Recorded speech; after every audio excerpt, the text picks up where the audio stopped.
Quando a gente pensa em lugares mal assombrados no Japão, sabe? A imagem que vem é quase sempre a mesma. Florestas, túneis antigos. Sempre aquele cenário mais isolado, né? Envolto em névoa. Exato. Mas o material que a gente está analisando hoje muda completamente o foco. Ele aponta para um dos lugares mais inesperados e talvez por isso mais perturbadores: as escolas. E aí é que tá o paradoxo, né? Totalmente. Como é que um lugar feito para ter vida, para ter barulho de criança, risada, como é que isso vira o epicentro do medo? É a violação de um espaço seguro. A escola é um símbolo de futuro, de proteção. Quando essa imagem é quebrada por uma tragédia, um mistério, o impacto é muito, muito mais fundo. É nesse vácuo que as lendas crescem. É exatamente esse vácuo que a gente vai explorar. A nossa análise de hoje se baseia numa reportagem que investigou a fundo 3 escolas no Japão com essa fama. A gente vai tentar entender não só o que dizem que aconteceu, mas por que essas histórias continuam tão vivas. Certo. Ok, vamos lá. Para começar, a gente vai para a capital, para Tóquio. A nossa primeira parada é a escola primária de Hachioji. Ela fica numa área mais montanhosa da cidade, sabe? E está abandonada desde 1997. Quase 30 anos já. Exato. A história oficial é que a escola fechou por causa de um deslizamento de terra. Uma parte do prédio foi atingida e a estrutura ficou comprometida. E o ponto principal da história oficial é esse. Dizem que não houve fatalidades, nenhum registro de morte. Só que a história que os moradores da região contam é bem diferente, né? Completamente diferente. É aquela narrativa paralela que corre por baixo dos panos. Eles falam, assim, em sussurros, sobre crianças que estavam na escola naquele dia e que simplesmente desapareceram. Sem registro, sem confirmação, só memória local. Exato. E essa discrepância é o que alimenta tudo, é a semente da lenda. E a partir daí, os relatos paranormais começam a aparecer. Pessoas que exploram o lugar, curiosos, eles descrevem um padrão de coisas. Falam muito de sombras, né? Sombras pequenas correndo pelos corredores. Isso. E passos. Som de passos de criança no segundo andar, o que é bem bizarro porque parte desse andar já nem existe mais, foi demolido. Mas tem um relato que é o mais forte de todos. O que sempre se repete. A menina na janela da sala de música. Sempre a mesma descrição. Um uniforme escolar antigo, branco. Ela só fica lá, parada, olhando para fora. Mas o que realmente colocou Hachioji no mapa do paranormal foi uma evidência mais concreta. Capturada por um grupo de exploradores, né? Isso, os exploradores de ruínas. Eles entraram lá com equipamento de áudio de alta sensibilidade. E o que eles gravaram é impressionante. E o que essa gravação captou? É aí que a história congela, sabe? No meio do silêncio, daquele chiado estático, você ouve uma voz. Uma voz. Uma voz de criança, muito clara, mas parece que vem de longe. E ela faz uma pergunta. Uma pergunta simples e absolutamente devastadora. Que pergunta? A voz pergunta: Sensei, ainda estamos aqui? Nossa, caramba, só de ouvir a frase já dá um arrepio. A inocência disso é o que aterroriza. Exatamente. Vamos pensar na frase Sensei, né, professor. Isso já te coloca dentro da sala de aula numa rotina normal. Total. E a pergunta, ainda estamos aqui? Carrega uma confusão tão desoladora. É a voz de uma criança que no meio do caos, do deslizamento, talvez tenha procurado a única figura de segurança que conhecia, o professor, e perguntado se ia ficar tudo bem. É o eco de um trauma congelado no tempo. Um eco perfeito. E não foi só isso que eles registraram. Ah, tem mais? Sim, no mesmo dia eles mediram quedas bruscas de temperatura, coisa de 10 graus a menos de repente dentro de algumas salas. O clássico ponto frio. Mas nada se compara à gravação. É a prova de uma presença presa numa pergunta que nunca foi respondida. Uma pergunta ecoando por décadas. Que imagem! A história de Hachioji assusta porque a gente, no fundo, intui o que aconteceu. Mas e se a assombração não vier de uma tragédia que todo mundo conhece, mas de um mistério? Um mistério total, individual. Essa é a transição perfeita, porque nosso próximo caso é a escola Yoshida, na província de Ehime. Na ilha de Shikoku. Exato. A energia de lá não vem de um desastre, mas de uma ausência. É uma escola bem mais antiga, toda de madeira, abandonada lá em 1974. E a lenda toda gira em torno de um único evento. O desaparecimento de um professor. E o mais bizarro é que não foi à noite, não foi numa tempestade. Não. Plena luz do dia. Durante o expediente. Ele simplesmente sumiu. Me conta os detalhes, porque são eles que constroem a lenda toda. Os detalhes são surreais, parece coisa de filme. O professor estava lá, dia normal, de repente ninguém mais o viu. Começaram a procurar e encontraram. Primeiro o sapato esquerdo dele, no meio do pátio. Sozinho, no meio do pátio. Como se tivesse sido arrancado.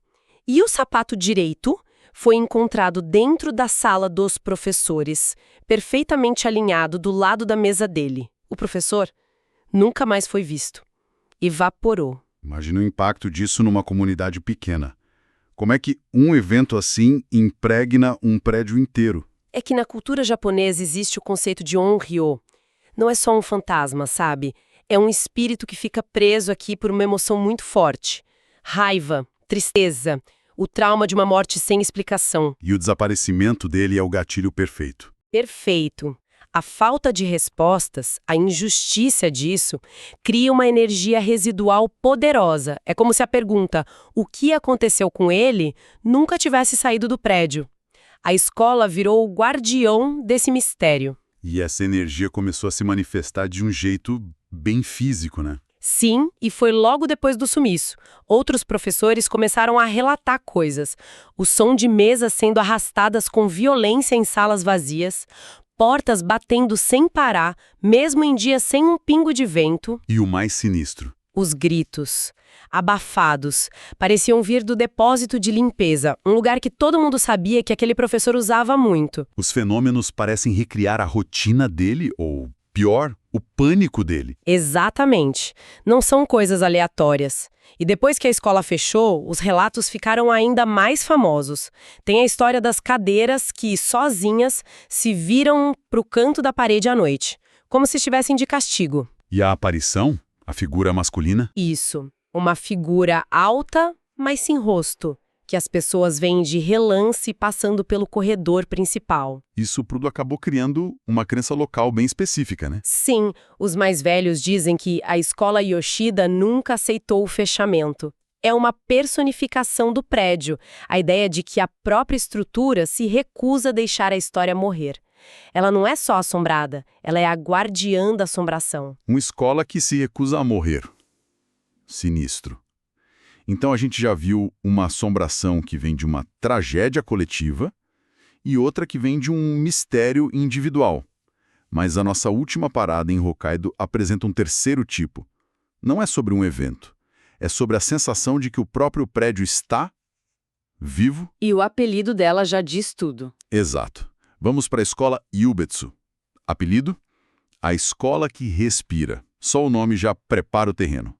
Ela fica numa área bem remota, cercada de floresta e névoa. Fechou em 1988. E os relatos estranhos são bem mais antigos que isso. O primeiro deles é muito interessante. O das batidas. O das batidas. Durante inverno, que lá é muito rigoroso, as pessoas ouviam batidas fortes nas paredes externas da escola, como se alguém tivesse desesperado para entrar, para se abrigar do frio. Só que Quando iam ver, a neve em volta do prédio estava intacta. Nenhuma pegada, nenhum rastro. As batidas vinham do nada. essa sensação de uma presença invisível já estava lá. Mas a lenda da escola que respira veio mesmo depois do fechamento, certo? Sim, com a experiência de um grupo de exploradores urbanos. O que eles contaram vai muito além de ver uma sombra. Foi uma experiência sensorial completa. Certo, esse é o ponto. O que exatamente eles viveram lá dentro? Eles estavam andando em fila, em silêncio total, pelo corredor principal. De repente, todos eles pararam. Por quê? Começaram a ouvir respirações. Uma respiração. Não. Múltiplas. Vindo de todas as direções. Na frente, atrás, dos lados. Um som ofegante, próximo. A sensação que eles descreveram foi de estar completamente cercados por uma multidão invisível. Nossa, que agoniante. Isso é puro terror psicológico. E não parou no som. Virou físico. Como assim? Um dos exploradores, em pânico, tentou correr. Na hora, ele sentiu uma mão extremamente gelada, agarrando o pulso dele com muita força. Ele gritou, se virou e não tinha absolutamente ninguém ali. O toque foi real, mas a fonte era invisível. É daí que vem o apelido. A escola que respira e toca. Exatamente. Porque transforma a ameaça em algo visceral. Não é um fantasma que assombra um prédio. O prédio é a entidade. A respiração é o sinal mais básico de vida. E atribuir isso a uma estrutura abandonada, o cérebro da gente não processa. E essa experiência se conecta com os outros relatos. Sim, a silhueta de um aluno sempre de costas, o som de lápis riscando papel em salas vazias e, o mais famoso, dezenas de armários de metal batendo todos ao mesmo tempo, em uníssono, de madrugada. Dá para entender por que ninguém chega perto da escola depois do pôr do sol. O medo é de ser envolvido por essa presença. Tá, então o que a gente tira disso tudo? Hachihoji com os ecos da tragédia, Yoshida com o mistério de um desaparecimento e Ubetsu, a escola que parece ter vida. O que é que une essas histórias? Acho que o padrão é bem claro, né? A conclusão é que o abandono não apaga o que aconteceu ali. Pelo contrário, o silêncio parece que amplifica as memórias. Esses lugares viram recipientes de memória. Eles guardam mais do que poeira, guardam a energia dos eventos. Exatamente. E essa é uma crença muito forte no Japão. A de que emoções poderosas, sabe, o medo, a angústia, a solidão, elas não se dissipam, elas impregnam o ambiente. Em Hachihoji é a confusão das crianças, em Yoshida é a injustiça não resolvida, em Ubetsu talvez seja algo ainda mais antigo da própria terra. Então, em muitos casos, não se trata de um fantasma com nome e história. É mais uma impressão deixada para trás. Perfeito. É por isso que o que mais assusta as pessoas não é o que elas veem, mas o que elas sentem. A queda de temperatura, a sensação de ser observado, o ar que fica pesado. A certeza de que você não está sozinho. Essa certeza, inabalável. Por mais vazio que o lugar pareça, alguém ainda está ali. E essa sensação ataca direto a nossa percepção da realidade. Então, essas escolas abandonadas no Japão são mais do que ruínas. Elas são monumentos de histórias não resolvidas, de perguntas que continuam ecoando. Elas nos lembram que o passado não vai embora. Ele só espera em silêncio por alguém que queira ouvir.